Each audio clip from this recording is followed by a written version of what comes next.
With so many conspiracy theories out there, it's hard to keep track of them all. Welcome to What We Know, where we try to uncover the histories and mysteries of the world by presenting all different theories out there, and the only narrative we push is this. Here's what we know, make up your own mind.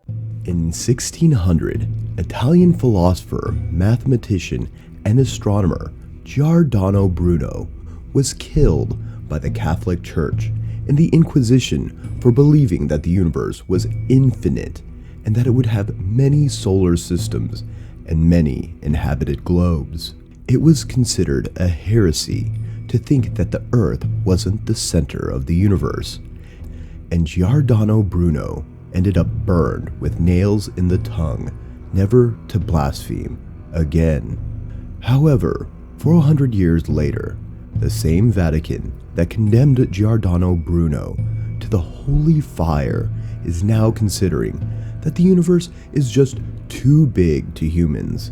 As said in the conference held in Rome that gathered astronomers, biologists, and physicists to study the possibility of life on other planets.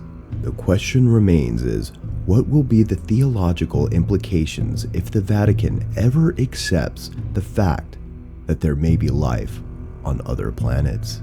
The impact of the possibility of extraterrestrial life on the Church. The belief that humans are alone in the universe comes from the Christian idea that humans are a special creation of God, as they are made in His own image. For many Christians, believing that there is life on other planets is the same as believing that the Bible is wrong, as some believe that it doesn't mention Jesus visiting other planets or interacting with extraterrestrials.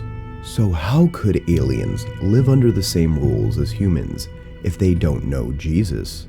Jesus then wouldn't be a universal savior, which seems too confusing for most Christians. Other people claim that extraterrestrials are free from sins. Therefore, they don't need to be saved since they are living in accordance with God's rules. Jesus came to save humans, as humans are the sinners, some would say. For José Gabriel Funes, the astronomer who directs the Vatican Observatory, the possibility of extraterrestrial life doesn't contradict the Christian faith, as aliens would have to be considered a part of God's creation as well. In several interviews, he said that it's impossible to limit God's freedom of creation. No matter what interpretation prevails, the fact is that the Church is having to adapt to the scientific discoveries. After having to admit that Earth wasn't the center of the universe, it seems that once again, the Church will have to recognize what is obvious to many other philosophies, that the universe is simply too vast to shelter only 7 billion inhabitants. Has the Vatican always known about extraterrestrial life? There are groups of scholars spread in the universities of the world that advocate that the Vatican has always known about extraterrestrial life.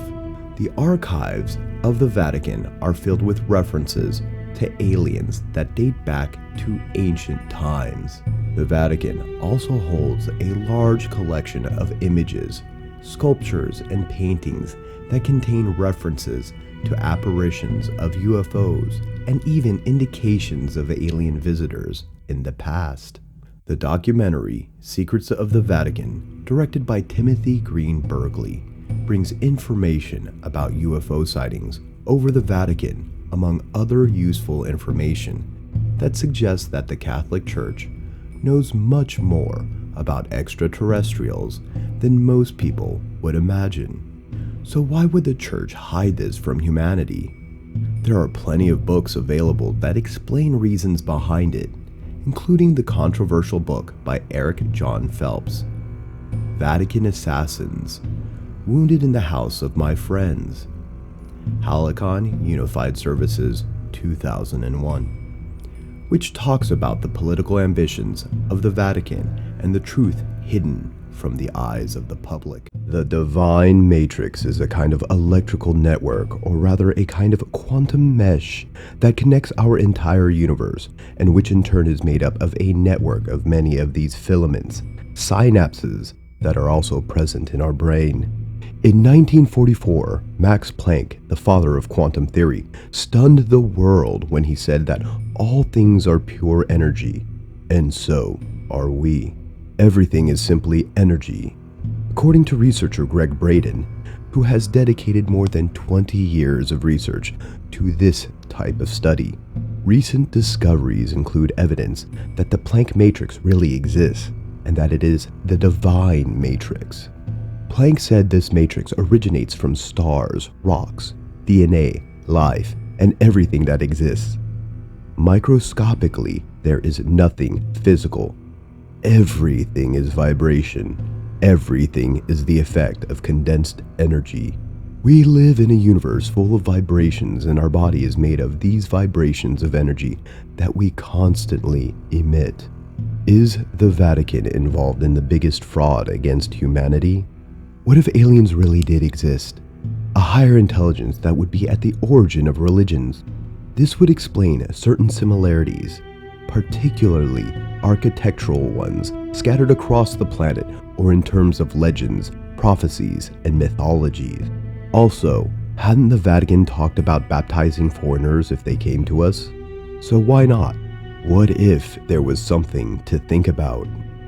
On the other hand, scientific experiments have shown that our DNA changes with the frequency produced by our feelings and emotions, that is, vibrations.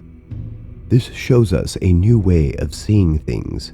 We have the power to connect with all of creation through DNA that creates small torsion fields, which in turn create small dimensional portals called ring holes.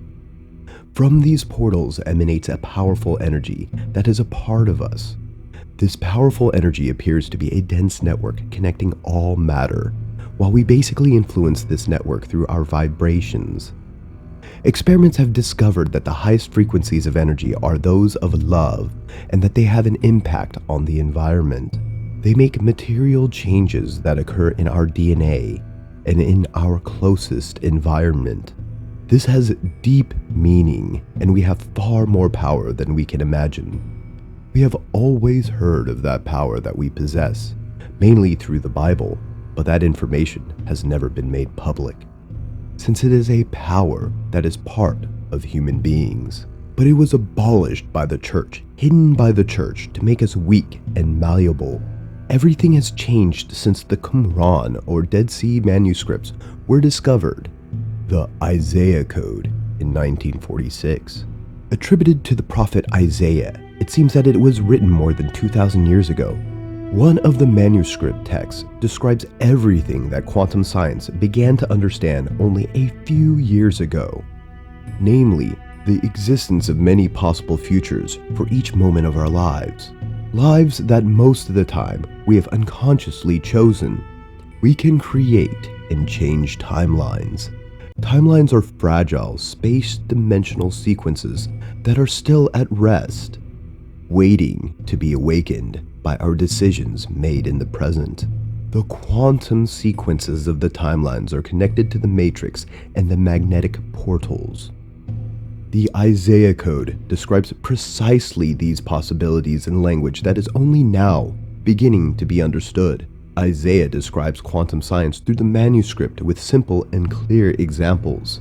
Gregg Braden refers to a technology widely used in antiquity, which was later dispersed in the 4th century after the disappearance and destruction of the rare books of the mystery schools, the famous initiator schools. Now, after the discovery of the Dead Sea Scrolls, all the information has reappeared again at the disposal of humanity. The scientist and researcher talks about a very simple technology, universally known as prayer. This sentence correctly applied would give us the possibility of obtaining extraordinary things that go beyond the human imagination. But then who knows how to use it correctly? The manuscripts found in the Dead Sea are of considerable importance to humanity, but they are dormant, asleep. Today, many live at the mercy of the spiritual forces of fashion religions, New Age movements, handing over the power of their own destiny into the hands of any other being. The manuscript explains how we can choose the future we want to experience through consciousness, revealing clues about our role as creators of our reality. These texts are the instructions for a lost model of prayer that quantum science has attributed the power to heal its own body, bring lasting peace, and prevent the climate tragedies that humanity is facing and will face in the future. Gregg Braden says that little by little we are accepting the possibility of a new, fully accessible energy field, and that thanks to our DNA, it is possible to communicate with photons through this field. The key to achieving a result among the many existing potentials lies in our ability to feel that our choice has already been created and is happening now.